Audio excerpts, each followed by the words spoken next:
How to think outside the box. Like recently also आपके जो भी आप ऑनलाइन वीडियोस ले रहे हैं तो उसमें पीछे एक पोस्टर लगा हुआ है वॉल पे, that think outside the box. So my question is how to boost your imagination and creativity, कि अगर कोई टाइम बाउंड कोई चीज़ है उसमें मैं अच्छी इमेजिनेशन अपनी निकाल पाऊँ। आउटसाइड द बॉक्स का मतलब क्या हुआ कि जो ऑलरेडी आपकी मेमोरी के अंदर पड़ा हुआ है या ऑलरेडी जो दिमाग में घूमता रहता है 24 घंटे, उससे अलग हट करके कुछ सोचना। बॉक्स का मतलब क्या है? जो भी इंफॉर्मेशन, जो भी नॉलेज आपकी ब्रेन में फीडेड है, जिस भी तरह के पैटर्न्स ऑलरेडी बने हुए हैं, यानी जिस भी तरह से आप पिछले बहुत सालों से सोचते आए हैं, वो क्या है? वो बॉक्स हो गया। अब उसके बाहर कैसे सोचा जाए? बिकॉज माइंड की अपनी एक लिमिटेशन है। Mind can not think beyond knowledge and information. और क्रिएटिविटी ऐसा नहीं है कि कुछ अलग से हो जाता है, कोई ऐसी चीज माइंड में आ जाती है जो आज से पहले कभी नहीं आई है। क्रिएटिविटी का मतलब क्या है? The permutation and combination of that information और that knowledge which is already there in your brain in such a way जो आज से पहले आपने कभी नहीं बनाया है। पहले आप अच्छे से समझिएगा इसका मतलब क्या है। रॉ मटेरियल वही है। इनफैक्ट जो नॉलेज है आपकी ब्रेन में और मेरी ब्रेन में वो सेम है। हो सकता है आपकी ब्रेन में मेरे से ज़्यादा ही होगी, क्योंकि मैं इतना ज़्यादा न्यूज़ नहीं पढ़ता, ना मैं बहुत ज़्यादा बुक्स पढ़ता हूँ। तो हो सकता है आपकी ब्रेन में नॉलेज मेरी ब्रेन से बहुत ज़्यादा है। But when it comes to thinking outside the box, तो कुछ चीज़ें हैं जिसको समझना बहुत ज़रूरी है। एक तो ये है, there must be a deep sense of silence within. एक तरह की स्पेस होनी चाहिए अंदर। वहाँ पर आप बड़ी क्लियरली चीज़ों को देख सकते हैं, आप पैटर्न्स को भी देख सकते हैं, और उन पैटर्न्स को जब देखेंगे तभी तो ब्रेक करेंगे। तो उन पैटर्न्स को देखने के लिए, उनको ऑब्जर्व करने के लिए पहले अंदर स्पेस होना चाहिए, फ्री स्पेस होना चाहिए। अगर अंदर बहुत ज़्यादा शोर है, 24 घंटे हम अंदर कुछ ना कुछ बोलते रहते हैं और कुछ ना कुछ सोचते रहते हैं एक ही तरह से, तो द प्रॉब्लम इज कि हमारी ब्रेन का एक पार्ट तो बहुत एक्टिव है, that is left part of the brain, logical brain, thinking brain, analytical brain, practical brain, वो तो बहुत एक्टिव है। बट जो right side of the brain है, दैट इज क्रिएटिव ब्रेन, वो एक्टिवेटेड नहीं है। और क्रिएटिविटी का मतलब क्या है? अगेन इसको ध्यान से समझ लेना, कुछ नया नहीं आता है माइंड में, बट जिस तरह से हम सोच रहे थे उससे कुछ अलग आ जाता है माइंड में। पहले इसको आराम से समझते हैं। क्रिएटिविटी का मतलब क्या? एक गाय है, उसके सर पर सींग है। एक कुत्ता है, उसके सर पर सींग नहीं है। ये इंफॉर्मेशन कहां से आ रही है? 2 + 2 = 4। ये इंफॉर्मेशन कहां से आ रही है? Left part of the brain. एक है right side of the brain, उसमें आप क्या सोच सकते हो? एक ऐसा जानवर है जो एक बर्ड के जैसा है, जिसके सर पर गाय के जैसे सींग है और उसकी आवाज में भी कुत्ते के जैसी है। ये क्या है? Thinking outside the box. अब इसका एक दूसरा चैलेंज आएगा। आपने सोच तो लिया, कुछ भी सोच लिया, but it has to be connected to what you want to achieve in life, तभी तो उसका फायदा है। नहीं तो क्या फायदा उसका सोचने का? What you are asking is कि भाई मैं इस तरह से कैसे सोचूं कि जो भी मैं करना चाहता हूं उसको एक तरीके से अचीव नहीं कर पा रहा हूं। Yes sir, exactly. Right? Yes sir. मैं कैसे अलग तरीके से एक्शंस लूं, कुछ अलग करूं जिससे कि मैं उसको अचीव कर पाऊं, क्योंकि एक ही तरह से मैं बार बार ट्राई कर रहा हूं एक चीज को अचीव करने का, वो नहीं हो पा रहा है। यस। कई बार मैंने ट्राई किया। Yes sir. अब बात आती है अलग क्या है? वो अलग तरीका कहां से आएगा माइंड में? पहले तो अंदर एक फ्री स्पेस होना चाहिए।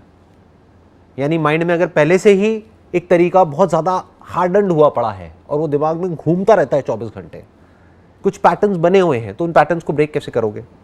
बहुत छोटे छोटे तरीके हैं जिस तरह से आप कर सकते हो। फॉर एग्जाम्पल, एक ही रास्ते से अपने घर से अपने कॉलेज तक जाते हो, इन पैटर्न्स को तोड़ दो। रोज़ अपना डिसाइड करो कि एक अलग रास्ते से जाना है। तो अब क्या हो रहा है? You are breaking the patterns consciously, not just theoretically but actually. हर पैटर्न को क्वेश्चन कर दो, जो भी आपके बिलीव्स हैं उसको क्वेश्चन कर दो, जिस तरह से भी हर कोई सोचता है उसको क्वेश्चन कर दो, जो आपका आइडियल है उसको भी क्वेश्चन कर दो। अब आप क्या कर रहे हो? पैटर्न्स को तोड़ रहे हो। पैटर्न्स का मतलब क्या होता है? आइदर यू एग्री और डिसएग्री विद समवन और समथिंग। तो ना तो आप एग्री करो ना डिसएग्री करो, क्वेश्चन कर दो। मासेस का क्या होता है? जनरल, जिसको हम भीड़ बोलते हैं, they are too eager to agree और to disagree.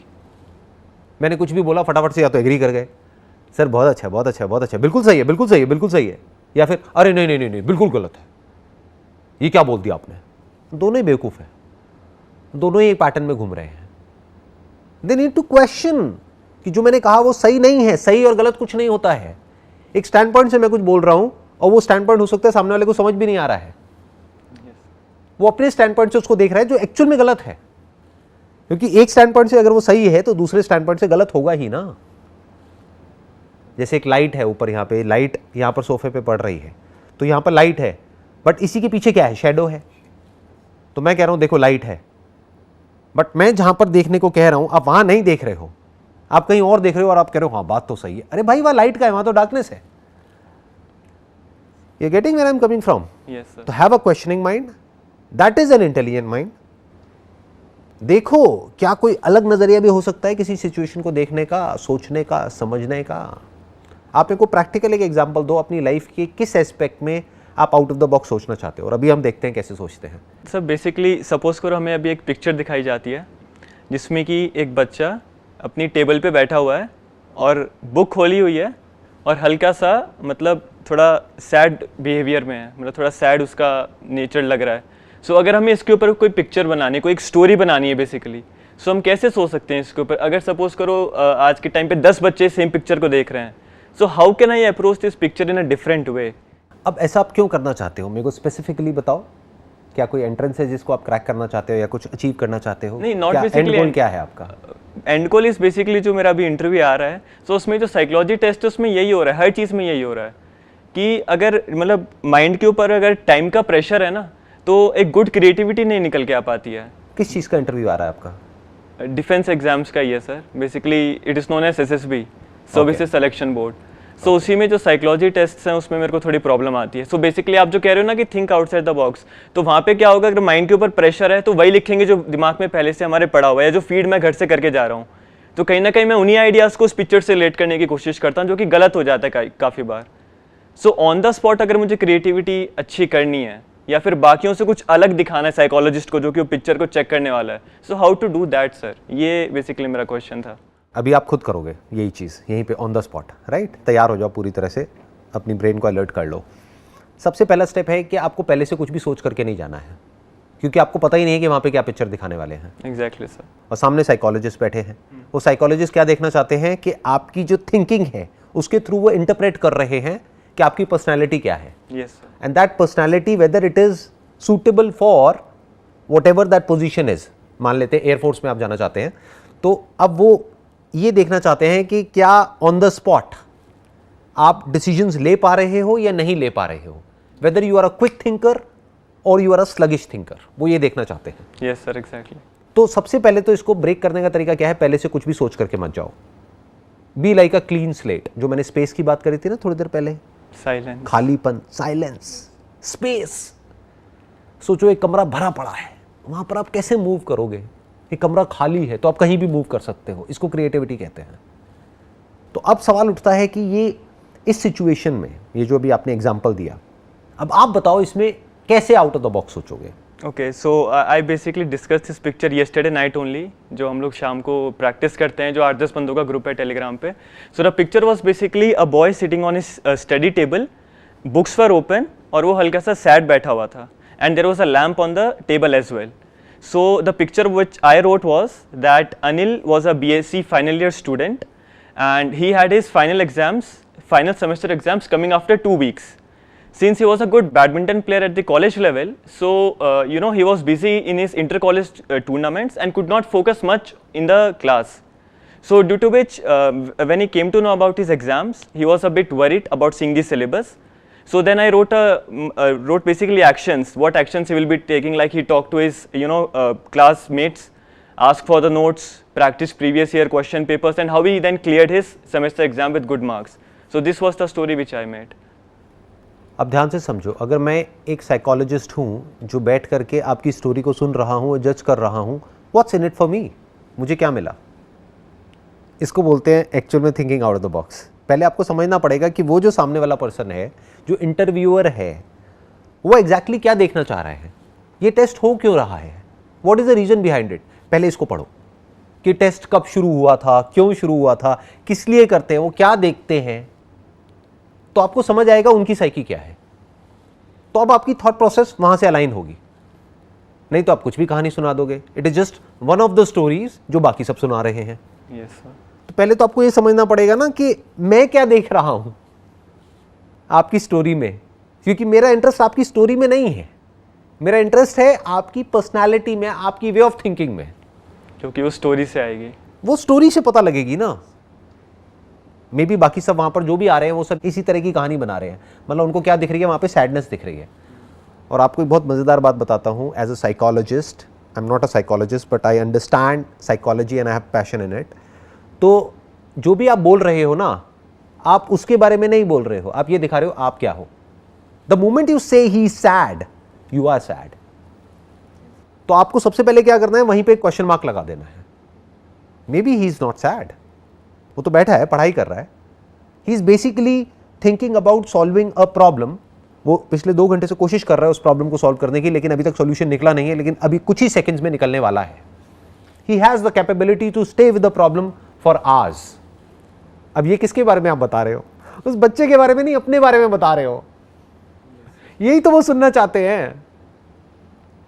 This is out of the box. ऐसे और कोई नहीं सोच रहा होगा वहां पर। सब क्या कर रहे होंगे, जाकर के कहानी सुना रहे होंगे।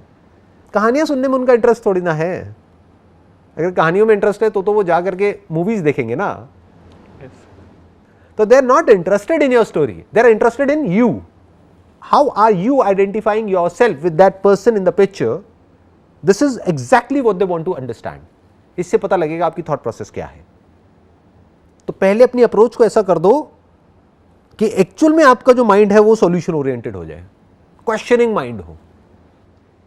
द मोमेंट यू क्वेश्चन कि क्या ये सैड दिख रहा है या सैड है, और सैडनेस का मतलब क्या है, फेस से कैसे पता लगता है कि कोई सैड है, how do you know that? तो use these words very very carefully while narrating this story and show what you actually are deep within. जो साइकोलॉजिस्ट है उनको भी उस स्टोरी का हिस्सा बना दो, क्योंकि हर इंसान किस में इंटरेस्टेड होता है? आप में नहीं, आपकी कहानी में नहीं, वो खुद में इंटरेस्टेड होता है। Yes sir. They are the hero of their own story. तो if they are a part of the story, you will immediately get their attention. आप ऐसे बोलो, ये जो स्टूडेंट है इसका ध्यान पढ़ाई से हट गया है थोड़ी देर के लिए, वो बहुत देर से पढ़ाई कर रहा था, अब वो बैठा हुआ ये सोच रहा है कि कल मेरा इंटरव्यू है जहाँ पर कुछ साइकोलॉजिस्ट बैठे होंगे और मेरा इंटरव्यू ले रहे होंगे।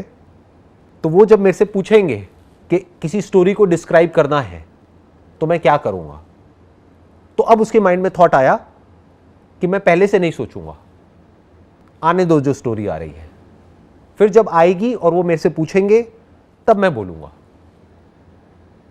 तो उसके कुछ सेकंड्स बाद मैंने अपना ध्यान यहां से हटाया, क्योंकि मैं सोच रहा था कि मुझे क्या बोलना है, तो मैंने कहा पहले से क्यों सोचना है कि क्या बोलना है, जब वो चैलेंज आएगा तब सोचूंगा ना।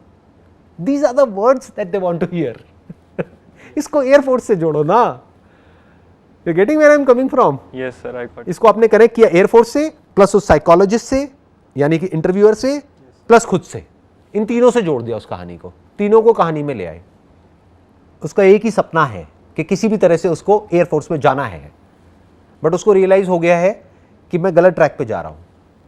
मुझे ये नहीं सोचना है कि मुझे वहां पर जाकर के क्या बोलना है, क्योंकि मुझे पता ही नहीं है कि वहां पर क्या आने वाला है। तो जैसे ही मेरे को ये रियलाइजेशन आया, जैसे ही मुझे बात समझ में आई, तो मैंने अपना ध्यान जो कल इंटरव्यू होने वाला है, इस लड़के ने अपना ध्यान जो कल इंटरव्यू होने वाला है वहां से हटा दिया और अपनी पढ़ाई में लगा दिया। जो अभी उसके सामने है वहां पर लगा दिया। जिस एस्पेक्ट को वो कंट्रोल कर सकता है उस पर लगा दिया, जो एस्पेक्ट उसके अभी कंट्रोल से बाहर है या जो अभी हुआ ही नहीं है, जो होने वाला है कल, उसके बारे में उसने सोचना बंद कर दिया। इस तरीके से किसी ने भी नहीं सोचा कल। मतलब ही नहीं। पूरे 8 के 8 बच्चे जो भी ग्रुप में थे सब ने ये सेम ही थीम बनाया, that he was preparing for his exams. और कुछ लोगों ने तो पीछे एक फोटो टंगी थी, उसमें उसके फादर की डेथ भी दिखा दी, that his father was dead in the army and all that. पर इस तरीके से किसी ने भी नहीं सोचा कि ये एक डिफरेंट एंगल इसमें हम डाल सकते हैं। जो साइकोलॉजिस्ट है वो क्या जज करेंगे इस कहानी से कि you are a solution oriented person, you are a creative thinker, you are a problem solver, you are not a problem creator. Because the moment you start narrating a sad story, that person will get sad, जो interviewer है। तो sad story क्यों सुनानी है, actual story सुनाओ अपनी खुद की। This is creative thinking, this is out of the box thinking. Out of the box not just for the heck of it, but for achieving a target or a goal which is absolutely clear in your mind. Wish you all the best. Thank you and so may much, God sir. bless you.